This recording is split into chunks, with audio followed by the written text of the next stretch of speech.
Hello everyone, hope you all are fine. आज की video में हम पढ़ने वाले हैं हमारे कुछ बेसिस ऑफ अकाउंटिंग होते हैं। ठीक है, बेसिस ऑफ अकाउंटिंग का मतलब होता है कि किस बेस पे हम अकाउंटिंग करते हैं।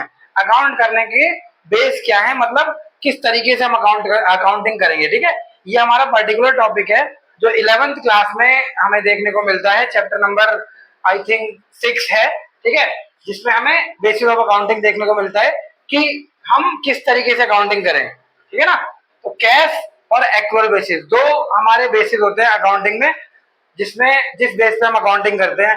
इंडिया में हमारी एक्रुअल बेसिस की अकाउंटिंग फॉलो होती है, बट पढ़ना हमें दोनों होता है कि कैश बेसिस में क्या होता है और अकाउंट एक्रुअल बेसिस में क्या होता है। ठीक है ना, तो जैसा कि नाम से क्लियर है, कैश बेसिस का क्या मतलब है कि जब हम अकाउंटिंग को कैश बेसिस पे करेंगे, यानी कि वो ट्रांजैक्शन और वो इवेंट जिसमें कैश का इन्वॉल्वमेंट है, हम उन्हें ही अकाउंटिंग टर्म मानेंगे और सिर्फ उन्हें ही रिकॉर्ड करेंगे। ठीक है, तो वो हो जाएगा कैश बेसिस।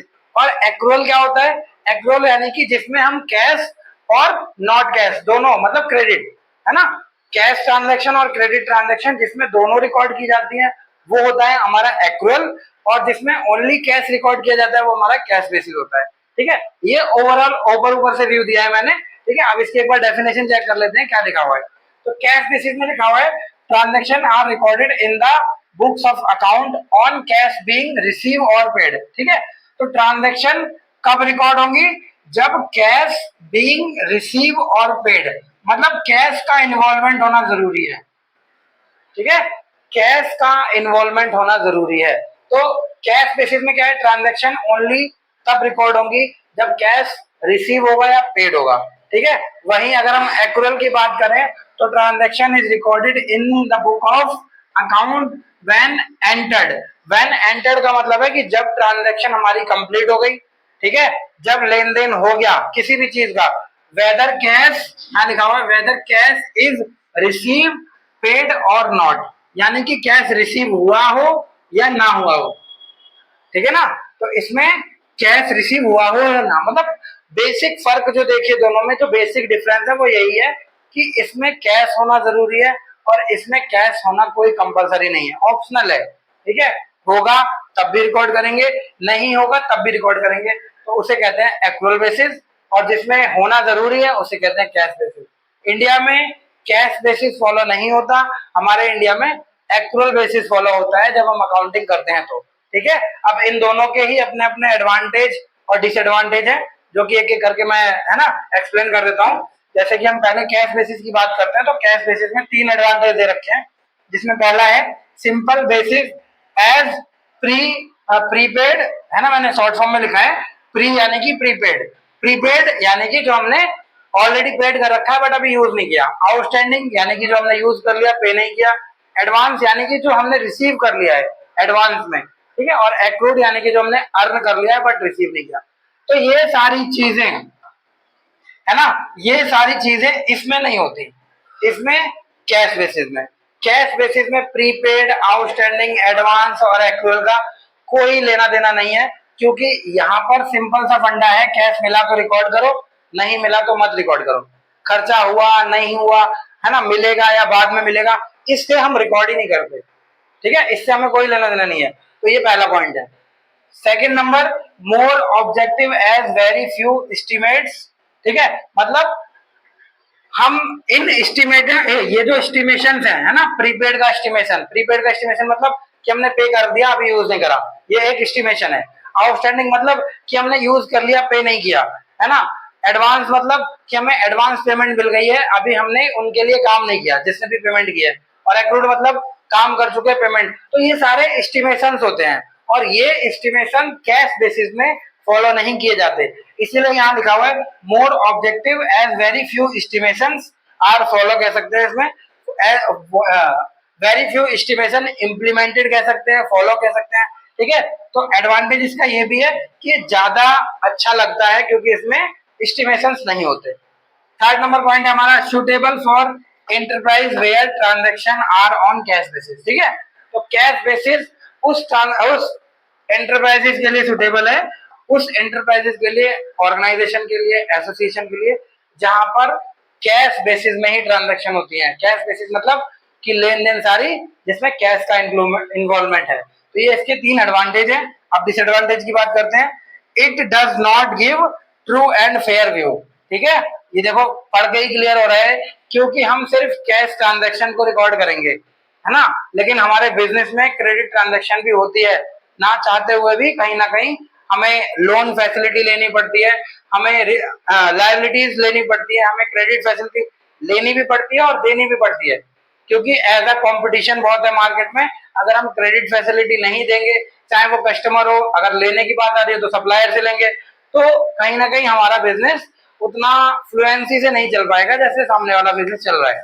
ठीक है, तो इसलिए ये ट्रू और फेयर वैल्यू नहीं दिखाती, क्योंकि इसमें प्रीपेड, आउटस्टैंडिंग, एडवांस और एक्रूड जैसा कुछ रिकॉर्ड नहीं होता, है ना। It does not follow the matching principal, जैसा कि मैंने अभी आपको बताया था कि इसमें हम क्रेडिट ट्रांजैक्शन को फॉलो नहीं करते। मैचिंग प्रिंसिपल क्या कहता है कि सारे एक्सपेंस को रिकॉर्ड करो, सारी इनकम्स को रिकॉर्ड करो। ठीक है, एक्सपेंस और इनकम बराबर होनी चाहिए according to matching principle, but यहाँ पर ऐसा नहीं हो पाता, है ना। यहाँ पर हम सिर्फ कैश को रिकॉर्ड करते हैं, कैश इन्वॉल्व है तो रिकॉर्ड करेंगे। अब लेकिन कई खर्चे ऐसे होते हैं जो हो तो गए हैं बट वो अभी आउटस्टैंडिंग है ना। कई इनकम भी ऐसी होती है जो रिसीव हो गई है बट एडवांस में हुई है, या रिसीव नहीं हुई, हमने अर्न कर लिया। तो मैचिंग प्रिंसिपल को ये वाला बेसिस जो है वो फॉलो नहीं करता। उसके बाद थर्ड नंबर है, this system does not distinguish between capital and revenue item. ठीक है, क्या है कि हमारा कैपिटल, कुछ खर्चे होते हैं कैपिटल नेचर के जिनका बेनिफिट हमें मोर देन 1 ईयर मिलता है, कुछ खर्चे होते हैं रेवेन्यू नेचर के जिसका बेनिफिट हमें विद इन अ ईयर मिलता है।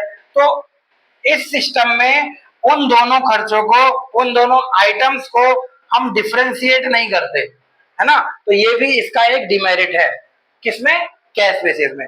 ठीक है, तो ये हमारा ओवरऑल टॉपिक हो गया कैश बेसिस का।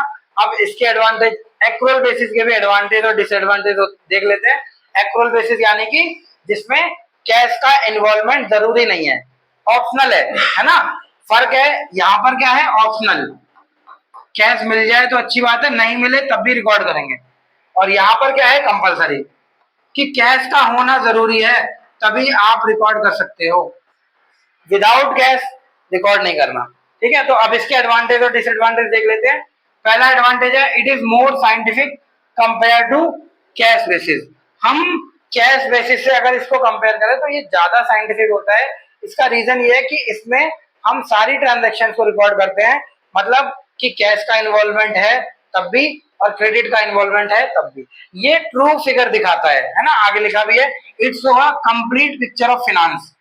ठीक है, फिनेंशियल जो भी हमारे डॉक्यूमेंट्स होते हैं उनकी कंप्लीट पिक्चर दिखाता है एक्रूअल बेसिस। कितना हमारा मिल चुका है हमें पैसा, कितना हमारा मिलना बाकी है, कितना हमें पे कर चुके हैं हम, कितना हमारा पे करना बाकी है, कितनी लायबिलिटी है, कितने एसेट्स है, मतलब ट्रू फिगर है ना, एक्चुअल फिगर दिखाता है एक्रूअल बेसिस। वही लिखा है second number point, it show a complete picture of finance. Third point है हमारा, it disclose correct profit and loss. ठीक है, जब तक हमें सारे खर्चे रिकॉर्ड नहीं करेंगे और सारी इनकम रिकॉर्ड नहीं करेंगे तब तक हम करेक्ट प्रॉफिट नहीं बता सकते, जो कि इसमें होता है।